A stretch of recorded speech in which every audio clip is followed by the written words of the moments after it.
So, Martin, have you been following any of this Labour leadership drama that seems to have kicked off while I was on holiday? You know, the whole thing about briefing against Wes Streeting and all of that?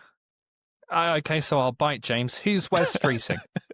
It doesn't really matter for the purposes of this. It just, for some reason, and I can't quite work this out, because I was on holiday, I was there, I was in Mexico, I was sat on the beach in my partner's brother's beach house. It was idyllic. The sunshine was going, there was a gentle breeze. I was looking out over the Gulf of America. Oh, I was relaxed as hell. And then I just got a notification on my phone that was like, the whole British government's gone completely mental. And I don't know what happened. There was a big briefing war against Wes Streeting because apparently Keir Starmer's leadership is now like an open question in Westminster. Yeah, and it clearly went well, so that's all been resolved. So fantastic. Another good example, by the way, James, of social media apps doing very, very well on engagement. Possibly not quite so well on the mental health aspects. I think. Did you feel better after you saw that notification or before?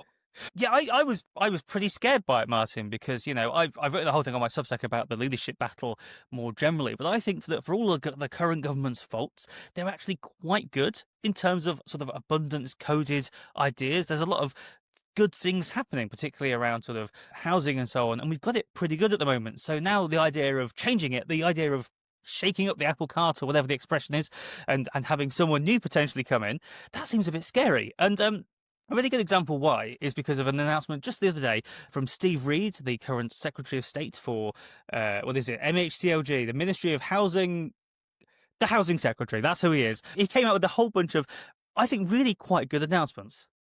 So Steve Reed, of course, famous for what we're going to euphemistically call the brownfield situation in Cambridge. Has he changed his mind on Cambridge sewage works? Is that one of them? Sadly, not as far as I'm aware. So you can go back a few weeks on the show to listen to our episode about the Cambridge sewage works. That was a whole, almost literal shit show where they weren't going to move a sewage works to unlock a whole load of new housing in Cambridge. But what is good is there's been a whole few more nudges in the right direction. It sort of shows that how if you've actually got someone in office whose mantra is, as he said many times, build, baby, build, then theoretically he can keep pushing all the rules and regulations, all these little technocratic changes in the right direction, which I think can make quite a big difference. Okay, so what's he done, James? So the big news is, this is what the government have been keen to shout about, is that the rules are being changed so that if housing is proposed near train stations in the future, there'll essentially be an attitude of having a default yes in response. So basically the burden of opposing new housing near a train station, that will be on the opponents. They'll have to prove why it's a bad idea, which is a whole sort of change in attitude as to how a lot of planning is approached. So yeah, theoretically, a developer will be able to come along and say, we want to build this enormous block of flats next to this train station, and it will be just slightly easier to get it built. And this is a really good thing. We've talked on the show a number of times about how transit-oriented development is such a really good idea because, you can have walkable communities, people can live somewhere where they don't need to own a car. And crucially, to make this possible, the train station that you generally need to make it happen, it already exists. You don't need to spend billions on new railway connections. So this is like the best possible places to build housing. And this is going to make it slightly easier. And so there's no catch here. It's not going to need a new law. There's not going to be a big fight in Parliament about it.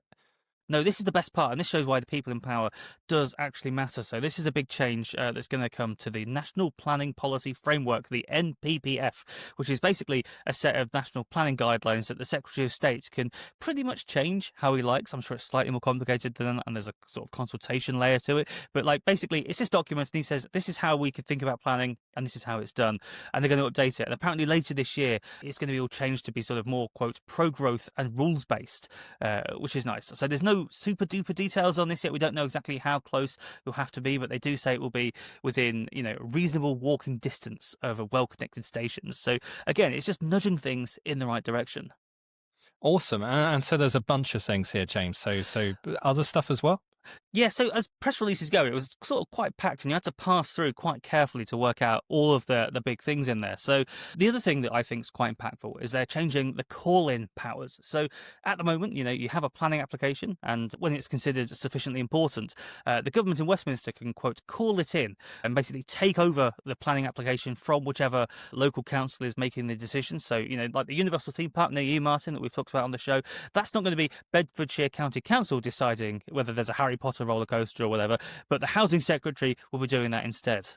And that's terrible news for the parishioners of Amtil, for example, who are going to be gravely impacted by light pollution from fireworks happening several miles away on the other side of a row of hills, and they won't be able to complain about that and rinse Universal theme parks for a load of money for local projects.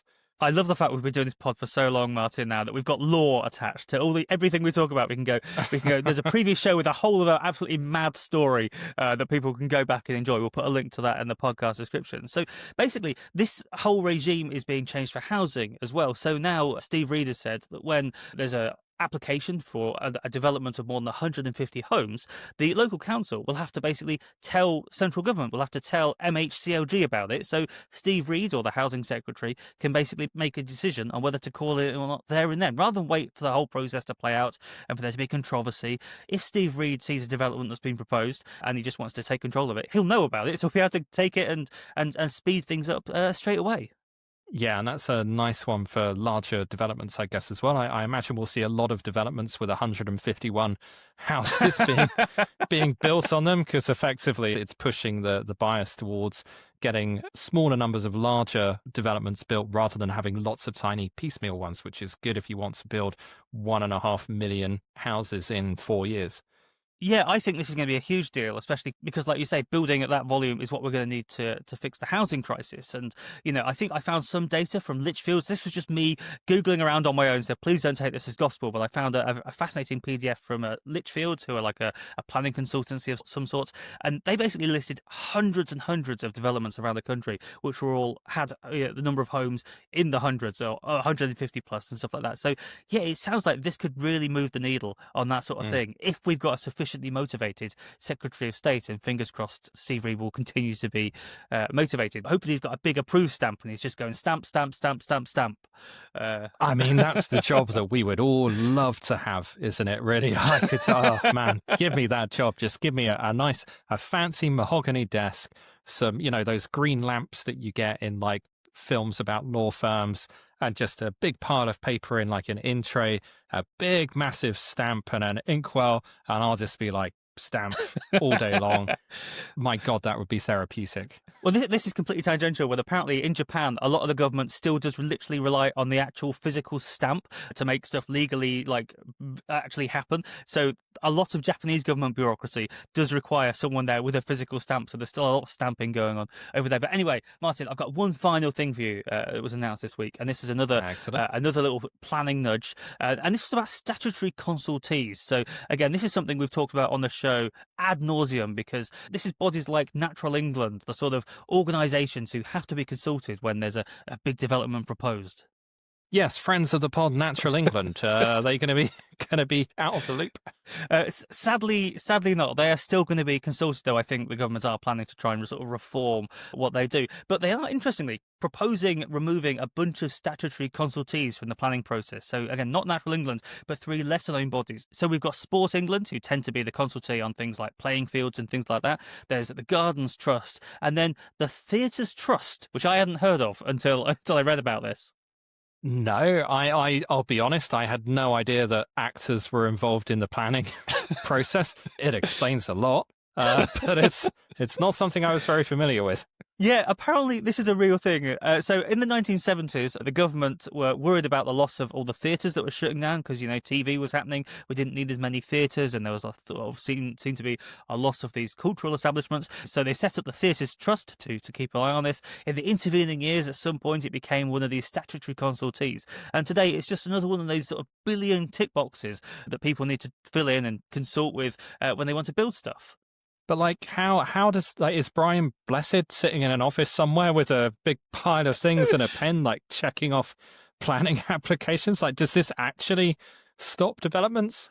So I'll be honest, I'm not entirely sure how much of a big deal this is. I don't think this affects literally everything, but I imagine if you're sort of within the environs of a theatre, then it probably does have quite an impact, because one sort of mad example of this I found was from 2021. So in a town called Wallingford, which is in Oxfordshire, there's a historic theatre there called the Wallingford Corn Exchange, and someone proposed building 8 new flats. So not a very big number of flats, but 8 new flats near the Corn Exchange. And basically, at the time, the Theatres Trust intervened and stop this thing from being built, because they persuaded the council to reject the application on the basis of, and this will sort of drive you mad in a sort of complicated way, because they worried that by building the flats, the new residents might object to the noise in the theatre and therefore cause the theatre to be shut down. And therefore they thought, well, let's just not build the flats. I mean, I've just got visions of like Brian Cox walking around the street outside going, fuck off! Like, what the I presume Brian Cox the actor, not Brian Cox the scientist. Oh, both of them. They're both quite angry men, James. It breaks my brain a bit, Martin, because it's just shitty rules interacting with other shitty rules. Because, like, you know, I get it. I don't think that local residents should have like a veto over a theatre making a bit of noise. If you buy a house near a theatre, you should probably expect it, you know, people to turn up and watch shows there. There was a whole thing in London a few months ago about a pub called the Seckford in Farringdon, a lovely old pub, and there was a whole thing about like people trying to get its license taken away because of noise. And I'm thinking, why would you buy a house near a 200-year-old pub if you didn't expect a little bit of noise? So I don't think that should happen. But at the same time, refusing planning permission just on this basis seems a bit bad. It seems like you could perhaps somehow write the rules so you could say you can build the houses there, but you can't kick off about the noise. That seems like a much more reasonable thing, so we can have the best of both worlds of having the housing and the theatre or the amenity or whatever. So hopefully, and I agree, this is a ridiculous situation that basically rebel actors are stopping houses getting built.